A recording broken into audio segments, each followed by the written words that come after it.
One photo, that's all it took. Lil Wayne standing beside Amadou Onana. Most people scrolled past it. Cool, a rapper met a footballer. Wrong. That picture wasn't about music. It wasn't about football. It was about power. Because while fans argue over who deserves the Ballon d'Or, a completely different game is being played behind the scenes. A game worth billions of dollars. Jay-Z already represents some of football's biggest stars. Lil Wayne has entered the business. Celebrities aren't trying to become footballers. They're trying to own the business that creates them. And here's the scary part. This isn't the future of football. It's already happening. Stay until the end, because what these celebrities are building could completely change who controls football over the next decade. And the last trend might be the biggest shift football has ever seen. Let's get something straight. Football has stopped being just a game. It's now one of the biggest entertainment industries on earth. Think about it. When a player signs for a club, people think the money comes from goals. It doesn't.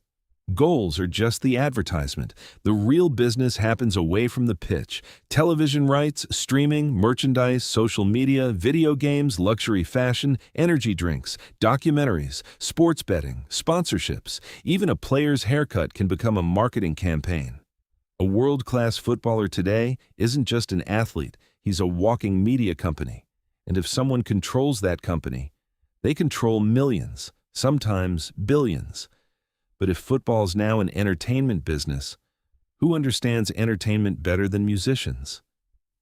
Years ago, Jay-Z made a decision that confused people. Instead of simply managing musicians, he started managing athletes. People laughed. What does a rapper know about football? Turns out, quite a lot. Because Jay-Z wasn't thinking like an agent, he was thinking like a brand builder. Traditional agents ask, what contract can I negotiate?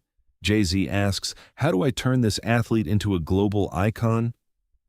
Those are two completely different questions. A normal agent might secure a salary increase. A branding company builds an empire. That's why modern agencies don't just negotiate contracts anymore. They negotiate commercials, fashion deals, luxury watches, documentaries, appearances, investments, entire careers. The footballer becomes the product, and the agency becomes the company running it. Then, something even more interesting happened. Other celebrities started paying attention. When Lil Wayne appeared alongside Amadou Onana, many fans assumed it was another celebrity meeting. It wasn't. Young Money Sports had officially entered football through commercial representation. That tells you something.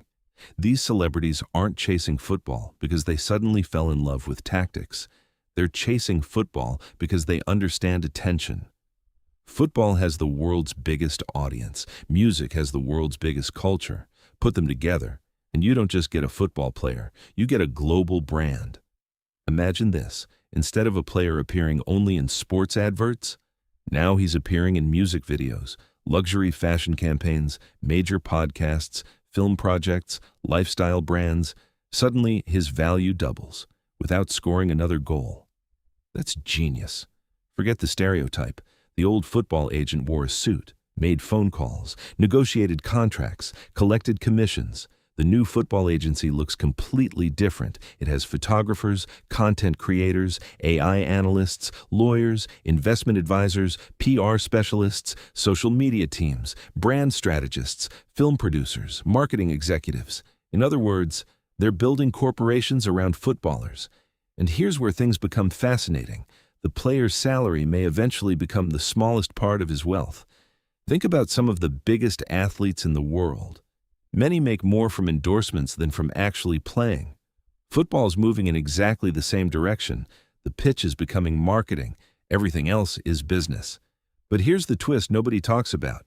The biggest opportunity isn't in Europe. It's in Africa. Every year, Africa produces incredible football talent. Players leave academies in Ghana, Nigeria, Senegal, Morocco, South Africa, Kenya, Ivory Coast, Cameroon. And many eventually become stars. But here's the question. Who builds their brands before Europe discovers them? Almost nobody. Imagine signing an 18-year-old future superstar, not to a club, to a management company. Before he's famous, helping him build YouTube, Instagram, Commercial partnerships, media training, financial education, personal branding, language coaching, business investments. By the time Europe notices him, he's already a polished global persona. Football isn't just a game anymore. It's music, it's fashion, it's culture, it's a global brand. And if you want to stay ahead of where football's going next, subscribe now.